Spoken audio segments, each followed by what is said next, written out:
Well, hey everybody, welcome back to another live stream. You know what we do, you know where we are, you know what time it is. I don't have to tell you. But I'm glad you're here, and I'm glad I'm here. See how that all works out? It's nice. So yeah, I've got nothing. Totally counting on you guys. Phoning it in tonight. So I know the holidays are coming up here pretty soon. Thanksgiving's going to be in a couple of weeks. We'll definitely take the night off for Thanksgiving. Yeah, I think so. I'm going to be out of town. So gosh, we only probably close down like what, Bill? One time a year? It's about right. Even then, it's a struggle. Right, even then, it's like, at the last minute, I might change my mind. That's right. I get lonely, you know? What about last Wednesday? Did you do it during the show? We did do it on the show. It was pretty much a skeleton crew. But we did okay. It was actually pretty fun. Billy and I made a cameo, but we couldn't hear a word you guys were saying. I know, that was awesome. That was like kind of going the extra mile, man, to show up. Kudos. Yeah. Billy just grabbed me at the last second. It's cool. What about this show? Did you guys find something, anything interesting or something different or new? Yeah, that's what I want to hear about. I want to hear about the show. What happened? Yeah, it was a good show. There was a lot of people there. Yeah. Yeah, it was the busiest show I've seen in years. Even Las Vegas. Wow. Yeah, Max was saying it was like one of the best shows in a long time. You know, he knows. Max knows stuff. So if he says so, man, it's got to be true. What do you think, Shannon? Well, the NGA actually put out a email that said that it was the biggest show maybe ever. Definitely back to pre-pandemic or times. Yeah. So you want to know one of the things that I remember is just the dumbest thing, but it just tickled me. FHC has this little plate that you stick to the hinges. Remember? Yeah, they're yes, all they do. proud of this. Yeah. They're like, you know what this little plate's for? I went to cover your logo. They said, no. So you put it on the hinge. I don't know if you can describe it better, Brian. And then the hinge doesn't open at 90 degrees. It stops at 60 or something. On I'm the like, back plate, it's the simplest little thing. Mhm. So simple. They make two I don't think he was for impressed different with the degrees. Yeah, I think- there's two right. thicknesses. I think think he was Bill showed impressed me with that the last- cover the last logo year. idea. Do you know who made that? Mm-mm. That was Tom Whitaker's idea. And he brought it to C.R. Lawrence before they were FHC, and C.R. Lawrence sells it also. And so does FHC. Oh.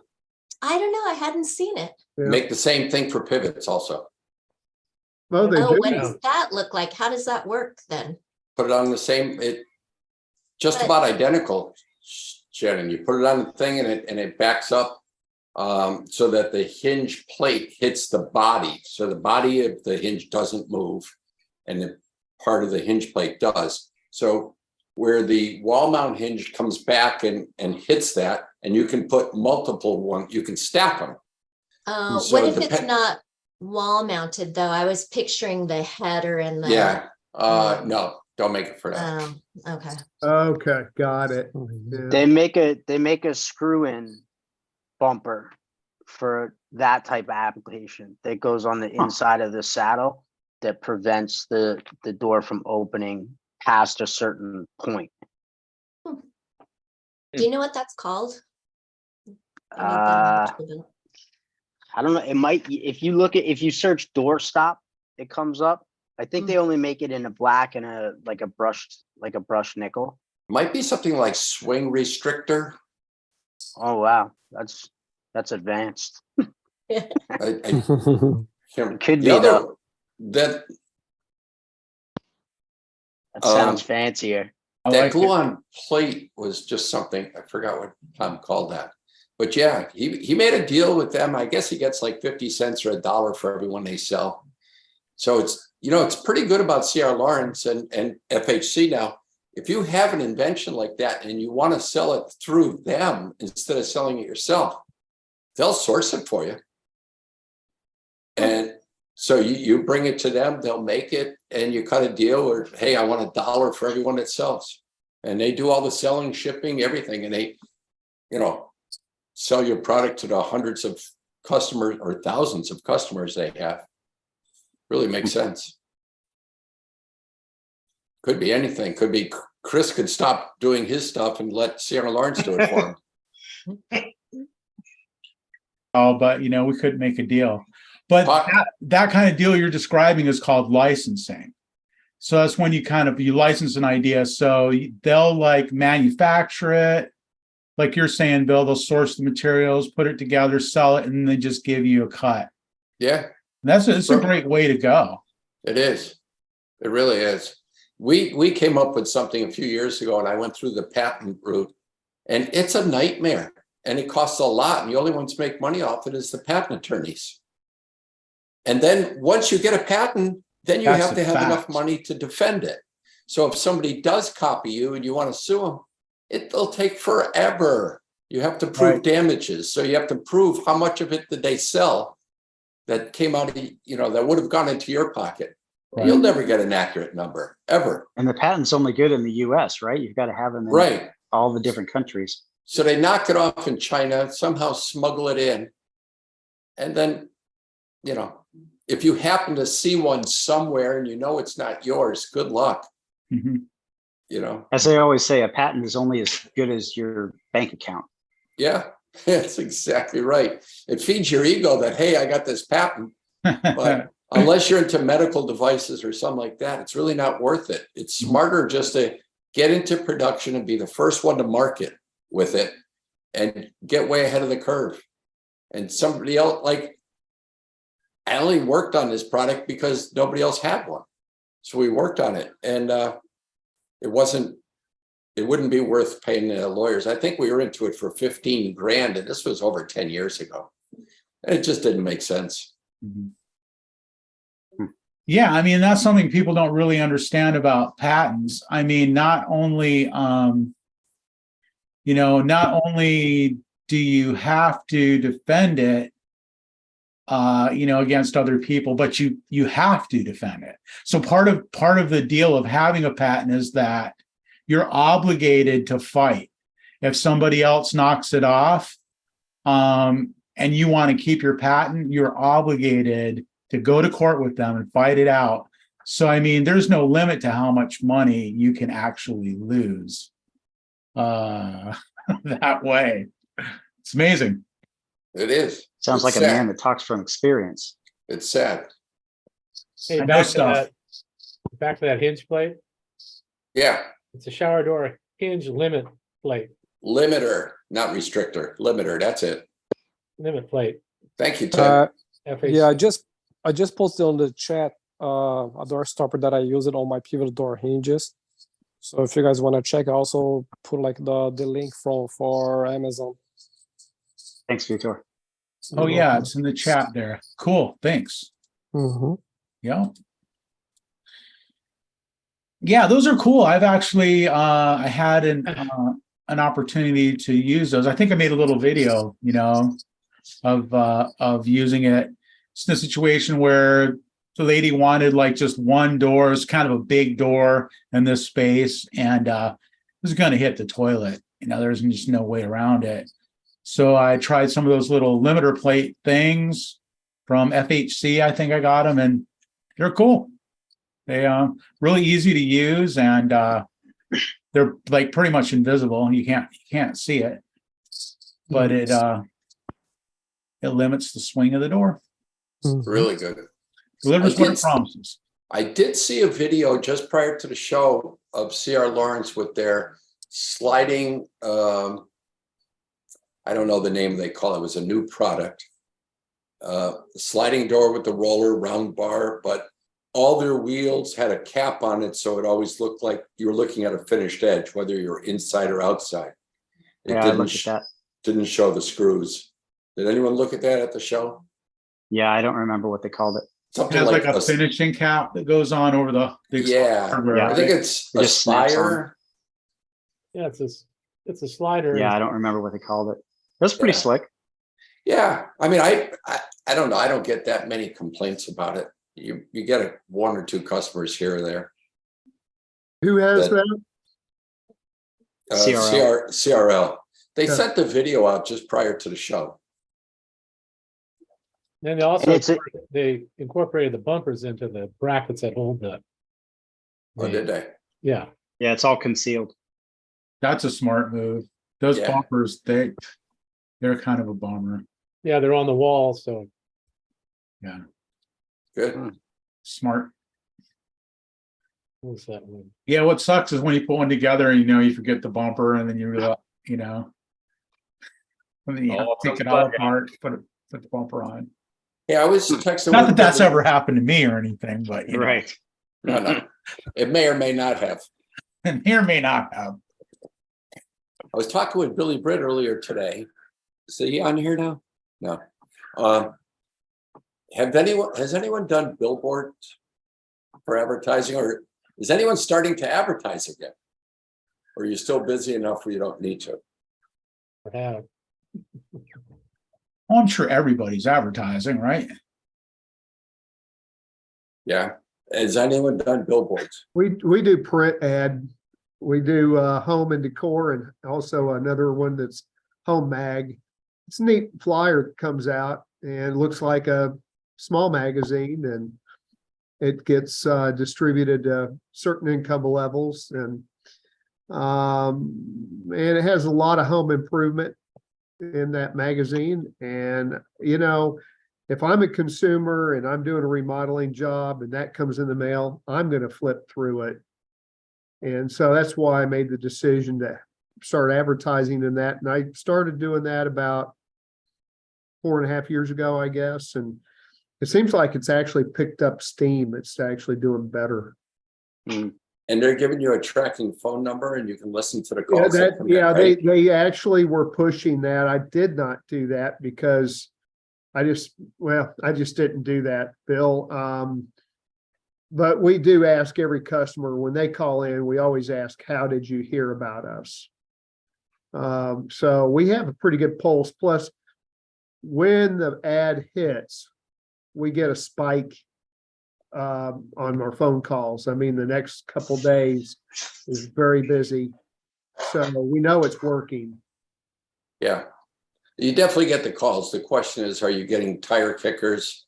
Are you getting people that it's, your No, price is going to be actually- way out of their category? Actually, it's been, these folks are buyers. Good. It's been Oh, working very well.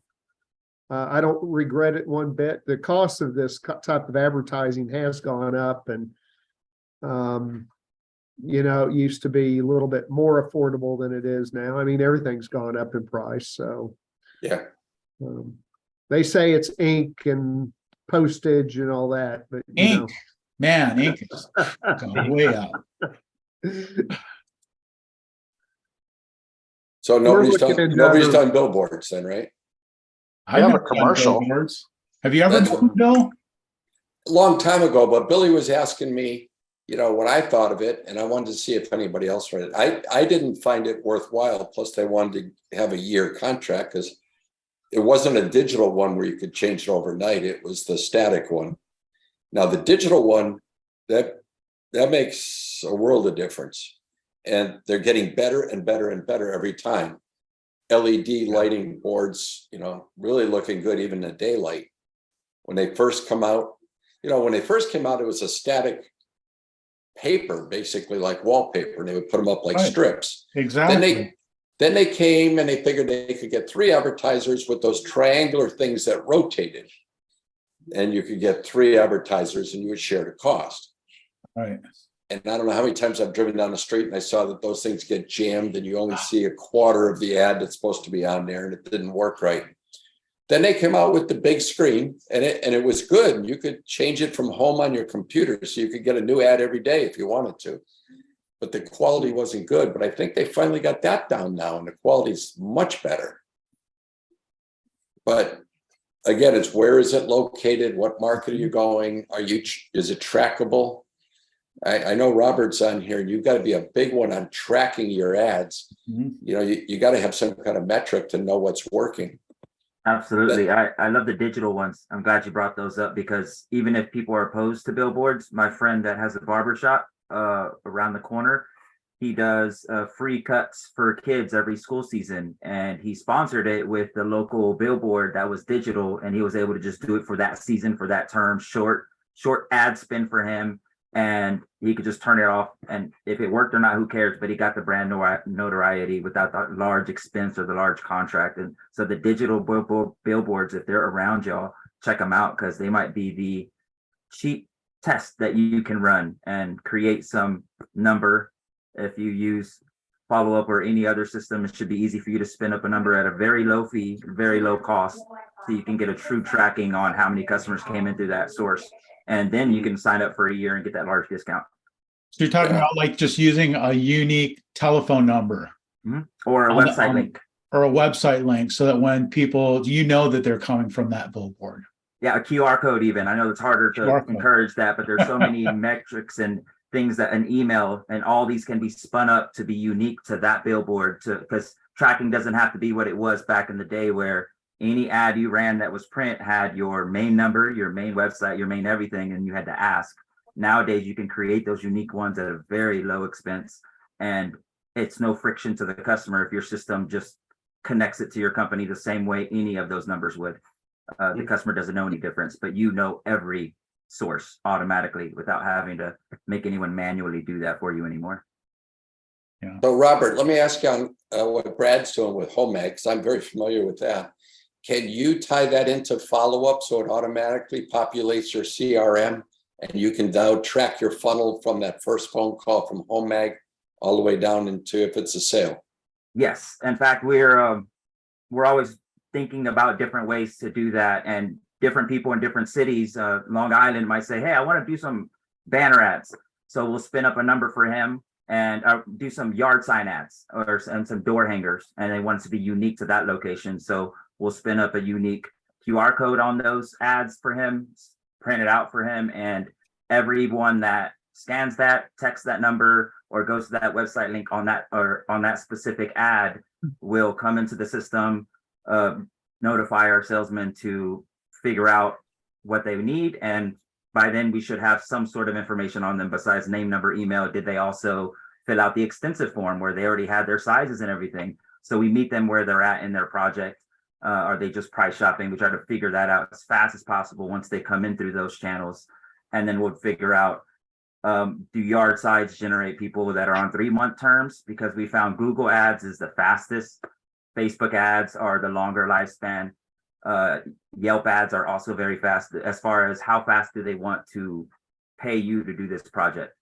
And all these other ad sources are more of a longer lifespan. So people sometimes make the mistake of making a short-term marketing commitment, not realizing they're not going to see that person ready until 4 months in. So understand that when you first engage in that marketing, because you might turn a relationship sour, and then all of a sudden your customers start coming in and you're like, hey, I want to restart that relationship, even though I told you it was worthless, the lead sucked and all that. But the lifespan of the customers, where they're at, really matters. Understanding that does differ per source. And if you have the data on that and you start bucketing them and tagging them and looking at your actual system and say, wow, that's right. A lot of these Facebook people aren't ready for like 6 months. Then these Google people are ready right now. If we want to turn up business right now, we should put some marketing towards our Google. If we want to create some long-term, because we're more comfortable, we should allocate more resources towards our longer-term marketing. And you can make more strategic moves when you have that data. Everyone will make their own unique decisions based on where they're at, but at least you can make a more educated decision. So when you create your QR code, you send them to a landing page, they click on it. Are you pixelating them then and then do follow-up, or not follow up your program, but Retarget. Behavioral targeting or retargeting? Yeah, we'll try to do that. So, they land on a page, it's a Facebook ad or whatever ad source it was. And then we have the data to know, okay, now we can hit them with the second ad based on whatever they landed on. We know the context of what they viewed. even if they watched 10% of the video versus 100% of the video on that page. And now Yeah. we'll know what ad to retarget them with. Hey, saw that you were ready right now, or hey, looks like you were interested, but we lost you. Or did you know we also, whatever pitch we want to come out with next, that's where your unique brand comes in and your ideas and what people want to do. But the ability to retarget people on multiple channels is what it's all about now. It's not about just marketing on one channel and saying, dang, that didn't work. We don't live on one channel. We all Google and then go to YouTube, and we're on TikTok, and then we're on Instagram, then we go to Facebook. That's what our customers are doing too. And you can actually run an ad on Facebook and then say, I want to show everyone that watched my Facebook ad YouTube. Whenever they go to YouTube, I want them to see this pre-reel. And whenever they go to Instagram, I want them to see this reel. Whenever they go to TikTok, I want them to see this. And you can make that a part of your omni-channel strategy when it comes to marketing, just by setting up the right systems. It's pretty cool. But yeah, we definitely try to take advantage of that as much as possible. All right. I didn't mean to go down this whole marketing thing on you, Chris. Sorry, That's I go great, crazy on it. Sorry, because guys. it's like I said, I mean, I got nothing, you know. So I was trying to help. you guys are doing great. Keep it up. Like I said, I was talking to Billy, so I told him I would ask tonight. He didn't think he could make it, but he told me to ask for him. Well, So I if can you tell you have, at our shop, we have a digital sign out front of our shop. We have maybe 30,000 traffic come by a day. Whoa. But our other company is a plastics fabrication shop. It's 10 miles away. And over there, they have a massive delivery truck they haven't used anymore. It's like a 28, 30-foot Penske. So we had a sign company come in and mount the apparatus that you would for a billboard on both sides of the truck. And it is parked out front. They probably get 15, 20,000 cars a day. And we changed our billboard as we wanted each year. I am stunned having people call us, say, I saw your billboard. We know we don't have a billboard. We don't even pay for it. But when we check with local companies, they wanted like $30,000 to get a full-size billboard. Yeah. Plus what it costs them to make it and print it in a yearly contract. Yeah. So that old delivery truck now is for us a double-sided massive billboard on a heavily trafficked road. I love we it. can change each year if we want to. I love it. People see it and they think it's a billboard. They absolutely do. Wow, that's amazing. I saw your billboard. And it's not even in our shop, and it's 10 miles away. Yep. It's our other company. Love it. Brilliant. So I got another item from the show, if I might be Nice. a bummer. Please. And Brad can jump in. The economic outlook was not good. He's saying it was Connor. I don't know if you guys have seen Connor Lokar, I think. And he's pretty straightforward. He's thinking 2024 will be okay, but 2025, he's using words like depression. It's a little scary. What'd you get out of it, Brad? yeah, it was very hard to hear because it was down where the convention hall is, and it had a lot of echo. I guess a lot of the sound was traveling back further, and it's just real hard to hear. But that's exactly what I heard. Actually, it sounded more like a recession during the mid part of the decade, but towards the end of the decade he said depression. And of course, you know, I've had time to sleep on all of that. And, you know, I also, to not be so negative, you have to weigh out, okay, is that based on current economic direction that our president's going and that sort of thing, or our Congress and Senate, everybody, you know, throwing all these trillions of dollars to other countries, and or, you know, how would it look if, let's say, we get an administration in there that might be more conservative and cut back and do some, you know, more responsible spending. So I'd be honest with you, I don't really know if it's as bleak as what he said, but It doesn't sound good. And his advice is don't go too far in debt. You know, and I think that's pretty sound regardless. Yeah, So, that's always good advice, isn't it? mhm. Yeah, he had a great little spiel regarding the current monetary policy. He said that I can't remember the name of the guy who sets the interest rate. He said it's like he's eaten off of a pot brownie. And he's like, I'm gonna keep on taking bites until I feel it. So he's taking a little bite, not feeling it, taking a bite, not feeling it, taking a bite. Pretty soon he's going to down the whole thing, and it's going to be a little while before he's clawing at the couch and realizing he's gone too far. Of all the things for an economist to use as an example. Right. That's Connor. Shannon, you're telling that story is like it hits home, like you understand it. Been there, done that. Voice of experience, huh? Yeah, right. That's hilarious. It was so natural for you. Yeah. Yeah, the question is, will someone be an adult between now and then, and start figuring out that we gotta make some adult decisions and not head down this path that's just going nowhere good. Did he break it up by region? He didn't, but he did go into the different well, I don't remember by region, but he did go into different areas, and basically he said like housing is already in a recession and has been for some time. Commercial is taking a little longer. The resident multifamily is a little longer than that. They haven't reached in like products and like retail style products. They're still kind of heading to the high.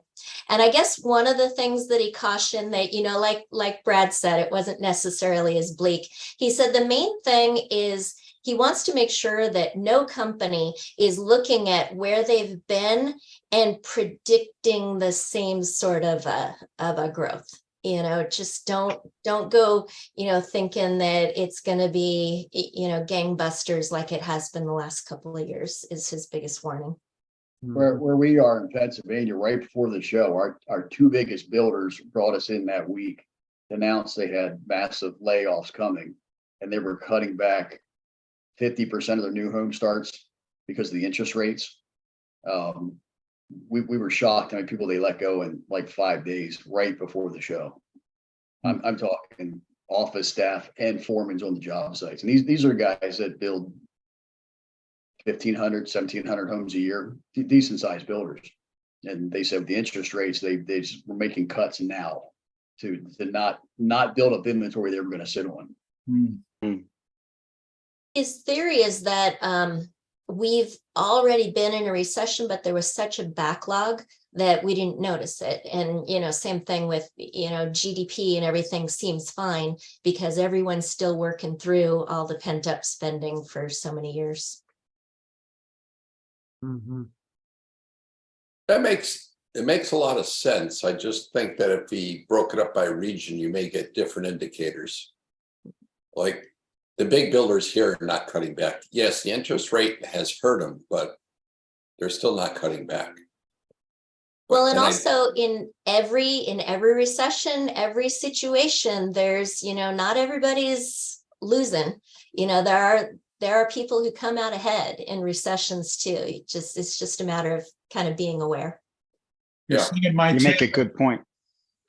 Every economy is good for somebody. Exactly. That's right. It's what you make of it, or you take the opportunity to diversify and sell more things to your existing customers. I've been through that maybe 4 times in my 30-something years. And that's a great reason not to make your target customer the lowest paying guy, on the rung. You know what I mean? It's like if you're targeting a higher end clientele, those tend to be the people who are the winners when there's not an economic downturn or whatever. Like you guys are saying, there's always winners. somebody's, the money doesn't just go away. It just changes hands, right? Yeah. So make those people your customers. For sure. Yeah. Sounds simple. And it is. You just Thanks for have getting us depressed, Shannon. yeah, I'm right. sorry. I know. It was I a know. great call until then. That's good. So If I could on a add one thing, different- Chris had asked about the show, and we went to the show with 5 of our guys. I thought the show was fantastic. I thought it was bigger Yeah. than Vegas. We got there early one morning and FHC was empty, and my shower door guys got an hour with Danny Donahue one-on-one, which was awesome. They must have asked him 1,000 questions. So we came away and we all had a great show. Everybody, the guys we hadn't taken before, they'd never been to a show. They thought it was fantastic. They loved it. That's good. That's what those are about. Yep. And it So gets them involved. Relationships. Yeah. Sorry. Speaking of which, another thing. So, during the Glazing Executives Forum, they did a breakout session talking about, the shower door installation book is out.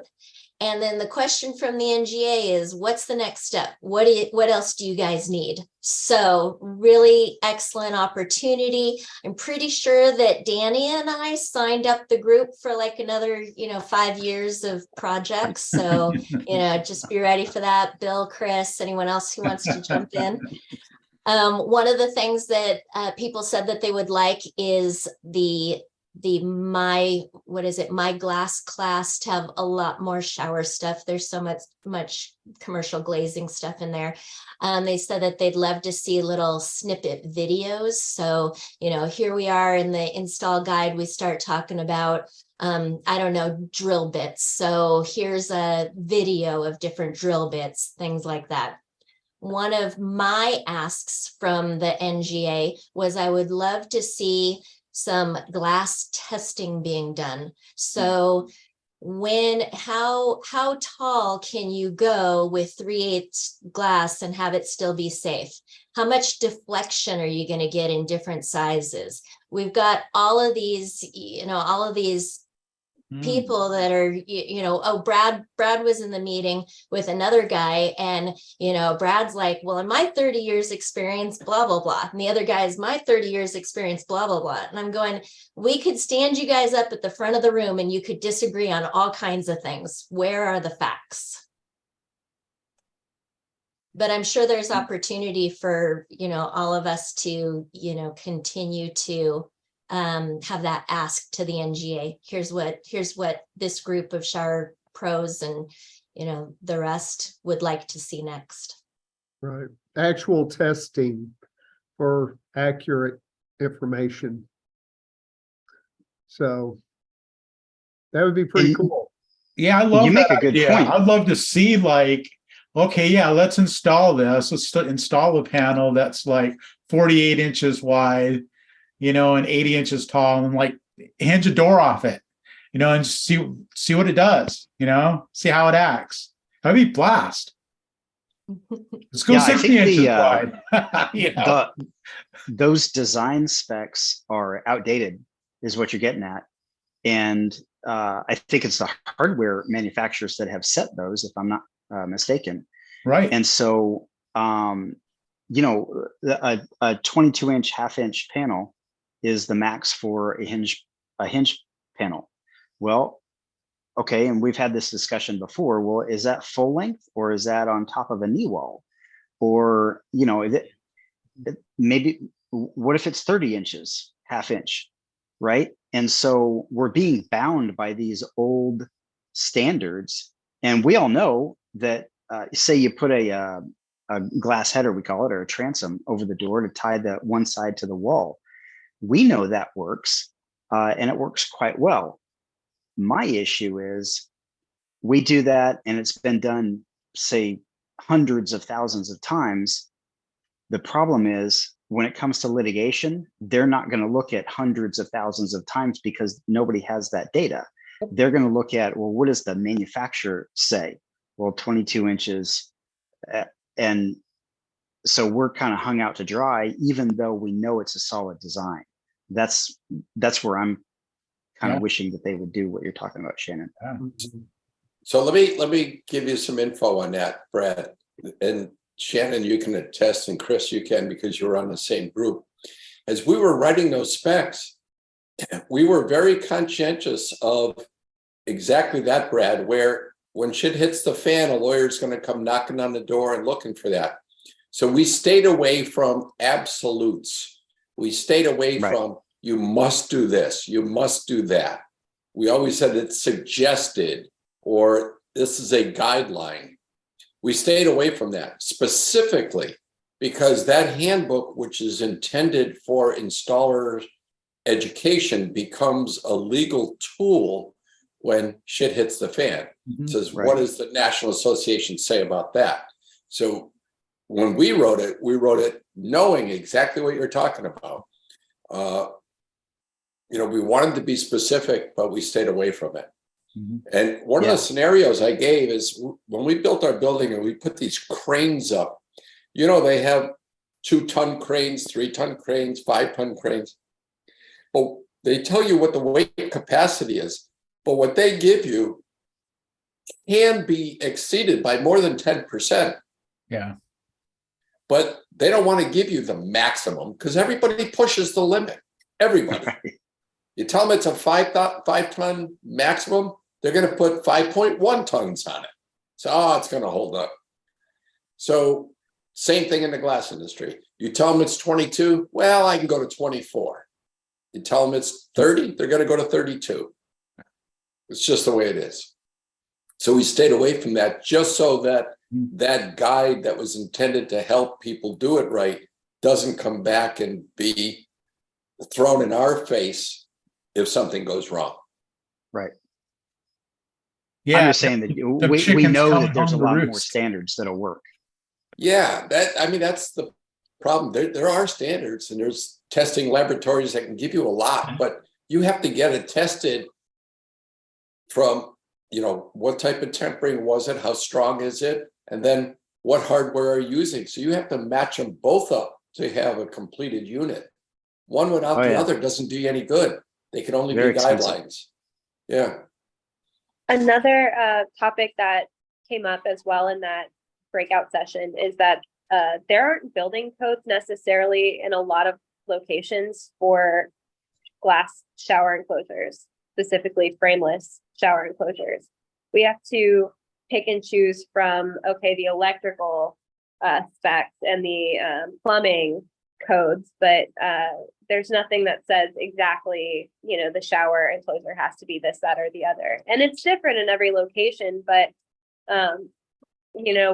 I think several of us have been burned before on one or two. It would be nice to have a consolidated list, location-based building codes for shower enclosures. I think really like safety glass is really the only specification around shower doors. Like you're saying, I mean, there really isn't anything. There's a code here in California for, I think, for egress that you have to have a 22-inch clearance. So your door opening has to be that big, with net, right? There's that. And then there's it has to be safety glass, tempered, laminated, whatever. And then there's a plumbing code that says that the shower head can't point out of the door or something like that. But it's like, but that doesn't affect us, it's a plumbing, it's like.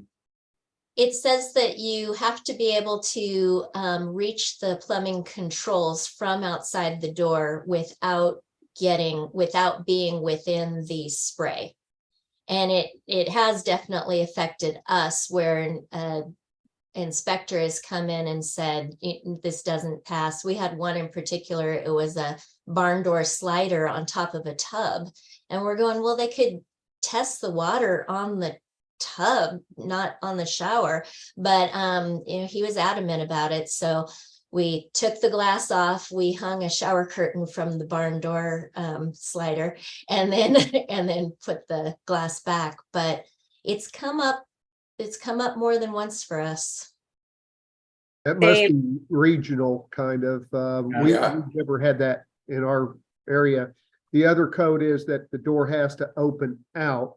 Oh, right, that's right. Somebody passes out inside, you know? Yep. And there's an old code that hasn't been enforced in our area where you can't be able to reach electrical from the shower opening.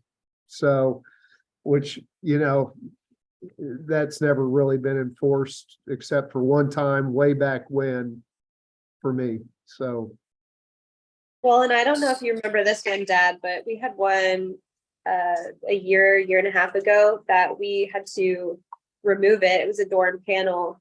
It was all too close to the toilet, and ultimately the contractor installed the toilet too close to the shower door, but it has to be like the center of the bowl needed to be 14 inches from the glass.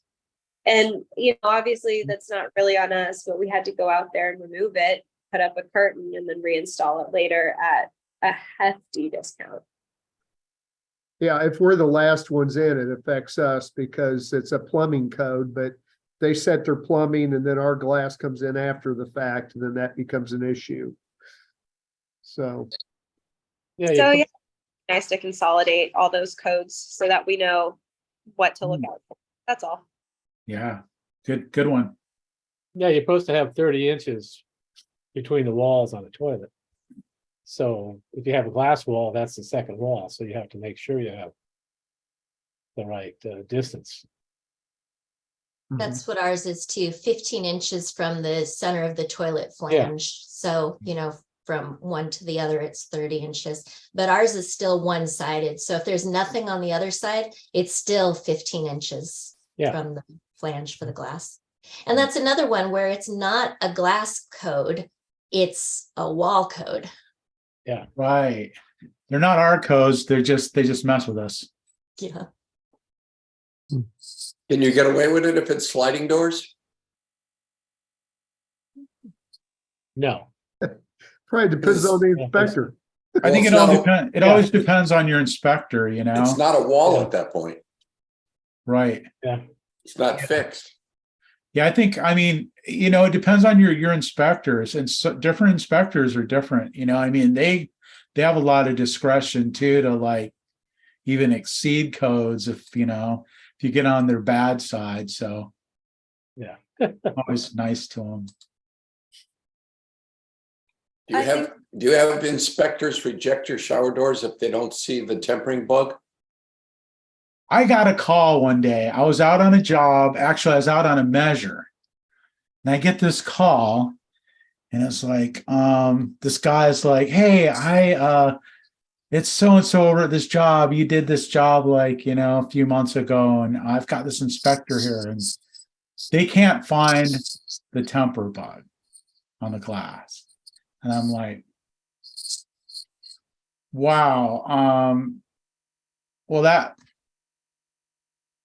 I know that there's a bug there. I mean, I know that it's tempered. It's so we you know, so finally he put her, the inspector, on the phone. She's like, yeah, I can't find it. Where is it? You know, and I'm looking, I'm like, well, you know, I'm telling her where it should be, you know, and finally I was like, hey, take something dark, you know, like something black, and hold it down behind the glass and see if that helps you find it. And that worked. She just like took something like a dark piece of paper or something and put it down there. And it's like, sure enough, you know, sometimes they're pretty faint. Yeah. The code has got to be readily visible, is the way they write it, so that it's supposed to be easily visible. But yeah, if you can produce it, they'll deal with it. We used to buy these arrow stickers you peel off. Yeah. We stick it right there in the, you know, pointing to the corner where it's at, because we had some inspectors that, you know, they couldn't see it. But... So like those stickers you get for like signing papers or whatever. Yeah. Sign here. Sign here. Yeah. I could do Love it. That's a great idea.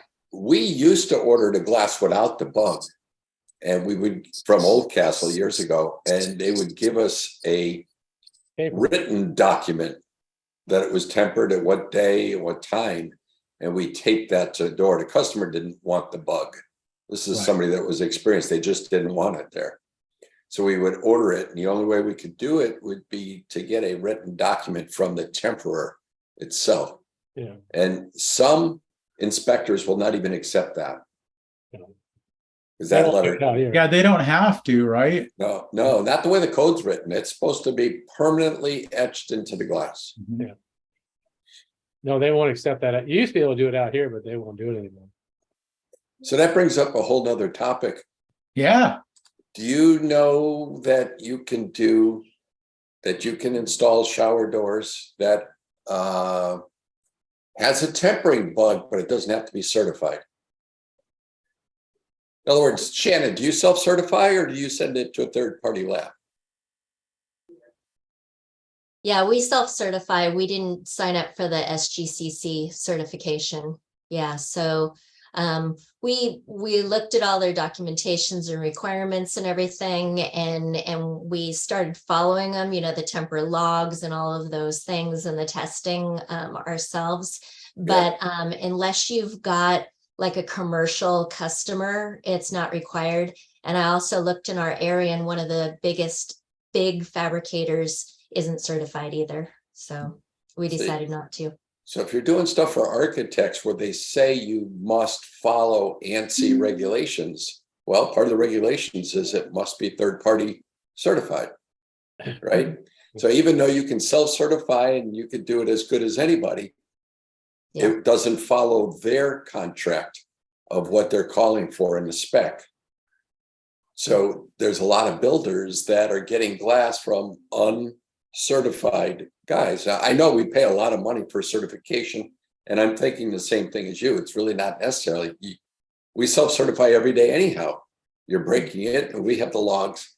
But just the fact that you send it out to a third party adds cost, but some more credibility that somebody other than us is doing it. But we ran into a company in our area that went out of business, and a customer asked us to do a removal, and we did a removal on 3/8 glass. It was not tempered. It was plate. It was not tempered. It scared the heck out of us. You could tell by the sound. When we took it out to throw it out, it just came down like a big guillotine. It was bad. We've come across that too, stuff that we've removed from, you know, other installers. Luckily, we haven't done any of ours yet, but yeah, had something where we went to break it, throw it away or whatever, and it breaks like regular glass. Yeah, I would suggest that anybody on this call check and see who your supplier is to see if it is third-party certified or self-certified glass.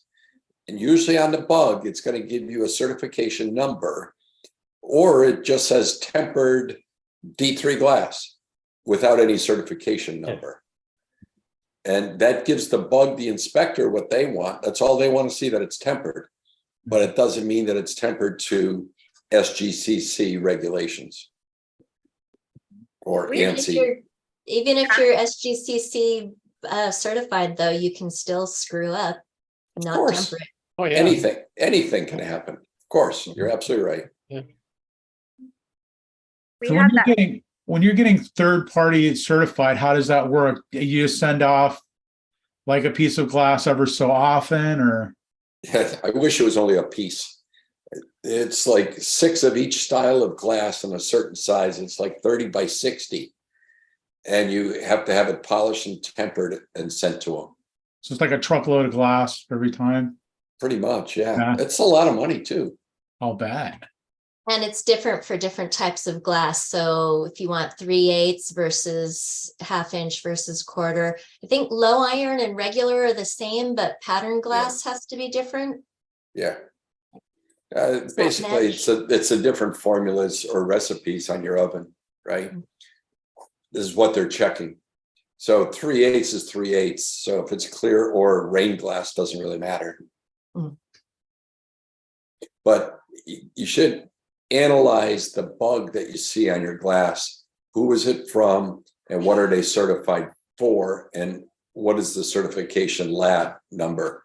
Like when we do SGCC, they give you a number. It'll say SGCC certified, and there's a number. And if you go to their website, you can find out we're a certified temporary. But that doesn't mean you have to be. You don't have to. We chose to do it so that we could do these commercial or multi-family residential jobs that architects supply. But you don't have to. I just think it gives you more credibility and a better insurance case if something happened. You know, that's just like getting bullet resistant glass, you know, laminated. Yeah. And that has to have that Hershey Walker label on it, Yeah. or it won't pass, you know. Yeah. And then they give you levels of that too, right? Yeah, yeah. They call it ballistic glass, but it could be up to a level 1, 2, 3, 4, all the way Yeah. up. It's bullet resistant. Yeah. I wouldn't want to stand behind it, but We're doing a lot of research on that right now because we have the autoclave and a clean room, and we're making laminated glass for Keith for architectural, but for schools and public buildings, I mean, it's a requirement for all new ones, at least here in Florida it is. That's a huge market. There's not that many people making it. It's a huge market. yeah. No, we could have gotten it from Oldcastle, but they couldn't get the Hershey Walker label, you know, Really? sticker on it back then. I don't know about now, but it had to have it on there.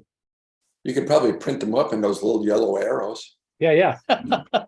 I got a box up here of Yeah. labels I can put on. Piece of cake.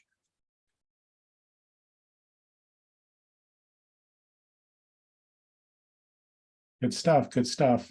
Nice You dog, know, it'd Robert. be really good. I tried to figure out some of that bullet resistant glass before, and I think that's only one part of the equation. The other part of the equation is going after the business and trying to figure out how to get that business. But we could spend probably a session on that at some point.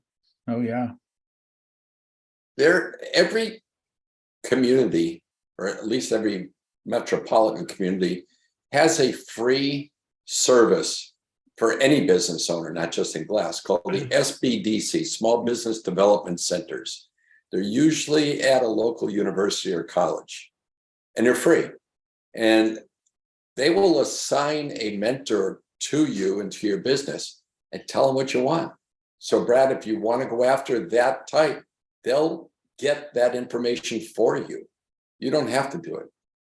They have contacts with all the government agencies, but they help you for everything, not just that. If you want a demographic to go into a new market, they'll get that information for you.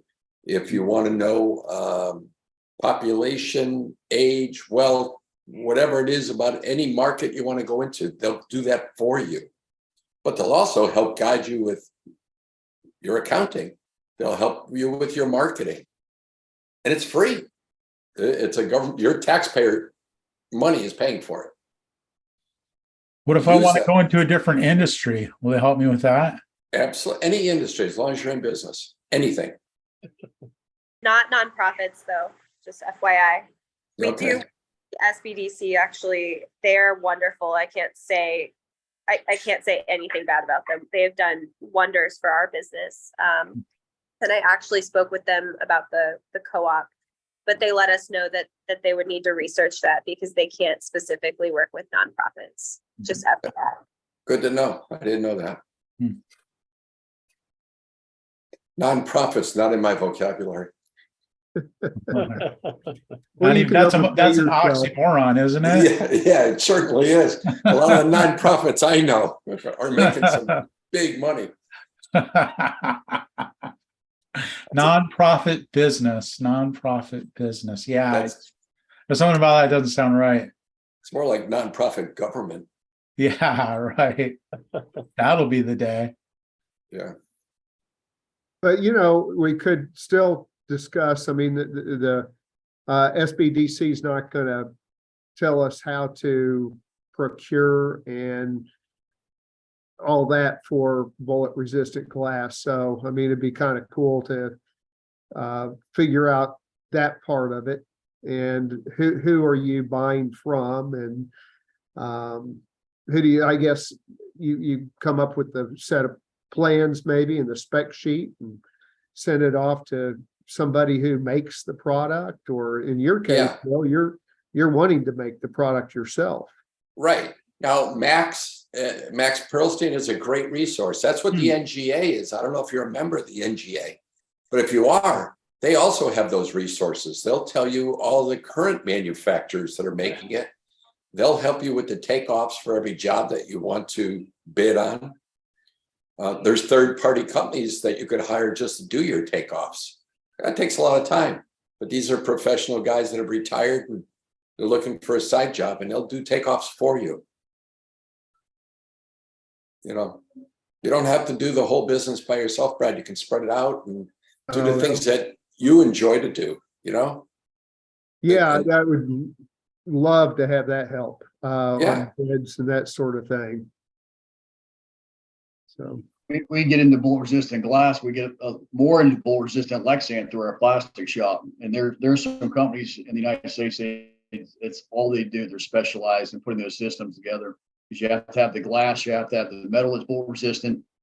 A lot of these buildings, you have to have the facade, the court bench, or the jury room that has to be bullet resistant. We did work for Bush's daughter, Jenna Bush, when she lived in Baltimore, and the windows were bullet resistant, but the brick wasn't. And we pointed that out to the Secret Service that our windows will stop a shot.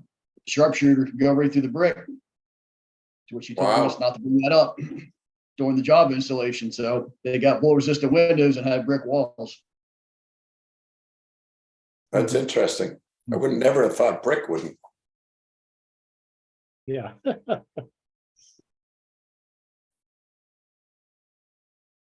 Well, that went by fast, didn't it? Yeah, we did good. What happened? Chris, you're like Seinfeld, the show about nothing. Exactly. Filled a whole hour. Yeah. I'm just amazed. People keep coming back to this. You know, it's kind of like the economic thing, you know. What's incredible is that it hasn't collapsed already. I know. I mean, that's what just blows my mind. I mean, how in the world are they keeping this thing afloat? I mean, they're throwing away trillions and trillions and trillions and trillions of dollars, man. And like, yeah, no problem. Hey, you know, it's like the Pentagon, like they just like lost track of like $11 trillion. Did you guys know that? They're like, one day it was like, oh yeah, you know, we can't figure out where all these trillions of dollars went, you know? They're in Biden's and Obama's basement. That's where they're at. It's a trip, man. Yeah. That's No, our no. dollars too. It's not their dollars. They don't own any money. It's all ours. Oh yeah. Keep telling yourself that. Go kick their ass. Oh, No, wait. it's true. The Don't share government this doesn't have a video. dime. Playing the president. Oh. Mhm. Well, okay. Well, hey, who knows? You never know what we're going to talk about here. So tune in next week and we'll see what happens then. And thanks for coming, everybody.